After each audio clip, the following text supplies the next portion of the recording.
नवाज शरीफ साहब पिछले 6 महीने से इनकी हुकूमत आई हुई है, 6 महीनों में वो वापस नहीं आ सके, तो मैं ये देख रहा हूँ कि शायद वो वापस नहीं आ सकेंगे। लेकिन ये मेरी पेशीन गोई सुन लें, राना सनाउल्लाह को छुपने की जगह नहीं मिलेगी, ये बात भी लिख लें आप। अब ये जो नैब कवानीन के समरात मिलना शुरू हो गए हैं, नवाज शरीफ साहब ने भी रिलीफ के लिए हाथ मुँह मारना शुरू कर दिया, जैसे कि आप भी इस पर बात कर रहे थे कि अब आपको क्या लग रहा है कि नवाज शरीफ साहब को भी जल्द क्लीन चिट मिल जाएगी शहबाज हुकूमत की सरपरस्ती में, और मियाँ साहब की वतन वापसी वाकई मुमकिन हो जाएगी? सुनने में तो आता है रोज़ के आ रहे हैं। अच्छा, इमरान खान साहब ने कहा था कि जी नवाज शरीफ का शानदार इस्तकबाल करूँगा, तो अगर आ जाते हैं तो क्या इस्तकबाल करेंगे? अच्छा, मेरी प्रेडिक्शन ये है कि अभी पुलों के नीचे से बहुत सा पानी गुजरना है अगले 1 महीने के अंदर। अगला 1 महीना, वो शेख रशीद साहब का डायलॉग है ना पिछले कई सालों से, अगले 2 हफ्ते बड़े अहम है, अगले 2 महीने बड़े अहम है। मैंने आज तक कभी ये नहीं कहा, लेकिन आज मैं आपको कह दूं कि अगला 1.5 महीना बड़ा अहम है। इस 1.5 महीने में पाकिस्तान की सियासत, माशरत, इसके अंदर ऐसी तब्दीलियां आने वाली हैं कि जिसकी वजह से सब कुछ तलपट हो जाएगा, उलट पुलट हो जाएगा।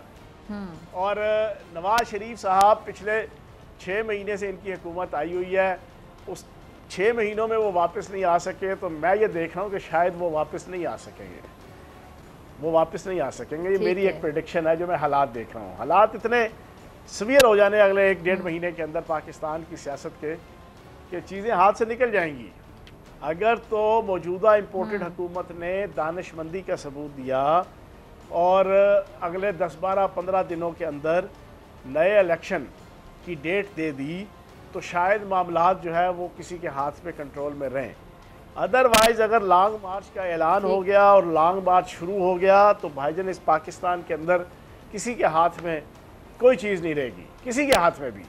और ऐसे हालात के अंदर नवाज शरीफ जैसा साहूकार कि जो घाटे का सौदा नहीं करेगा, वो गलती नहीं करेगा वापस आने की, तो मुझे नहीं नजर आ रहे हालात के नवाज शरीफ साहब को वापस आएंगे। ठीक है। अच्छा, चौहान साहब भी लॉन्ग मार्च की आपने बात की, अभी 2 दिन पहले राना सनाउल्लाह साहब मेरे प्रोग्राम में थे, तो मैंने उनसे पूछा कि 25 मई वाले हालात तो नहीं होंगे, तो उन्होंने कहा कि 25 मई को आप समझे कि कुछ हुआ ही नहीं था, अब हम और तैयारी करके बैठे हुए हैं। तो ये क्या तैयारी करके बैठे हैं? मेरे खुदा न खासा हालात अगर उस तरफ जाते हैं, हालात ख़राब होते हैं, तो फिर उसकी जिम्मेदारी कौन लेगा? डॉक्टर फिजा, राना सनाउल्लाह को छुपने की जगह नहीं मिलेगी, ये बात भी लिख लें आप। ये पेशन गोया करने की मेरी आदत नहीं है, ये बाकी कोई सियासतदान करते हैं पाकिस्तान की सियासत में, लेकिन ये मेरी पेशन गोई सुन लें। हालात वो बनेंगे कि राना सनाउल्लाह छुपता फिरेगा, उसको जगह नहीं मिलेगी छुपने की। अजीब व गरीब जना बोंगियाँ मारता है। पिछली दफ़ा इन्होंने कत्लो गारत गरी की इंतहा करके, गुंडागर्दी की इंतहा करके, बदमाशी की इंतहा करके, अरे सॉरी मैं आपकी बात काट रही हूं फियाजुल हसन चौहान साहब, यजीदियत और नमरूदियत और फिरौनियत की मैं बड़े अफसोस के साथ ये बात करने जा रही हूँ। आपने कहा उन्हें छुपने की जगह नहीं मिलेगी, अब आपने खुद ही जिक्र कर दिया, सानिहा मॉडल टाउन आपको याद होगा। अच्छा, फिर ये जो 25 मई को हुआ, ख़वातीन के साथ जिस तरह का सलूक किया जा रहा था, मुझे तो डॉक्टर यास्मीन राशिद साहिबा की वो सारी वो फुटेज, वो वीडियोस हम देख रहे थे, याद आ जाती है। मैं बड़ा रिगार्ड करती हूँ पर्सनली उनका, बहुत लोग उनकी बहुत इज्जत करते हैं। तो ये सब कुछ होता रहा, उसके बाद क्या छुपने की जगह नहीं मिली? ये फिर कर देंगे कुछ उनका दिल चाहेगा, वो तो अल्लाह कह रहे हैं कि भाई हम करेंगे। मैं वही तो बात कर रहा हूँ कि आप बेगम रहें, इस दफ़ा घोड़ा हाजिर, मैदान हाजिर। जब 8-10 लाख बंदा जनाब पंजाब से और 4-5 लाख बंदा KPK से और 2-4 लाख बंदा कश्मीर और गिलगित बल्तिस्तान से जब इनके सर पे चढ़ा होगा ना, तो फिर इनसे पूछेंगे हरा समुंदर गोभी चुंदर बोल मेरी मछली कितना पानी।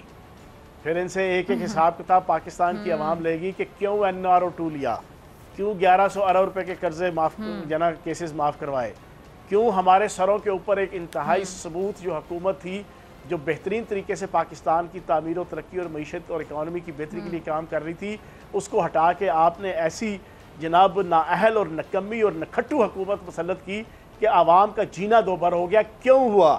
क्यों जाके जनाब इम्पोर्टेड ये हुकूमत ये फ्रांसीसी सदर के कदमों में लोटपोट हुई?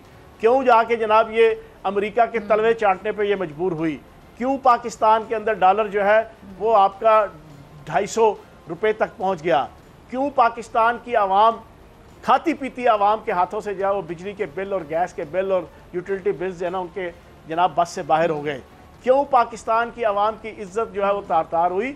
वो लाखों अफराद आके इस्लामाबाद के इर्द गिर्द जब पहुँचेंगे ना, फिर इनसे पूछना, फिर आप टॉक शो करना जनाब राना सनाउल्लाह के साथ, फिर उससे पूछना आप बता जाना।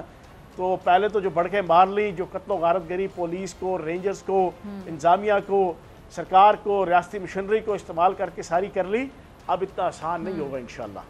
मैं हूं इमरान रियाज खान, अब आप मुझे देख पाएंगे सिर्फ बोल न्यूज़ पर। इमरान रियाज खान साहब जो हैं वो बोल फैमिली का हिस्सा बन गए हैं। बड़े अरसे बाद किसी चैनल ने हौसला किया है, तो मुझे ऐसा लगता था कि हमें बोलने की इजाजत नहीं मिलेगी, लेकिन बोल ने डिसाइड किया कि बोलने की इजाजत वो लेकर देंगे। मुझे बोल की एक चीज बहुत अच्छी लगी कि बोल ने कैटेगोरिकली कहा कि जो करना है करो, हमने अपना कोई बंदा नहीं निकालना।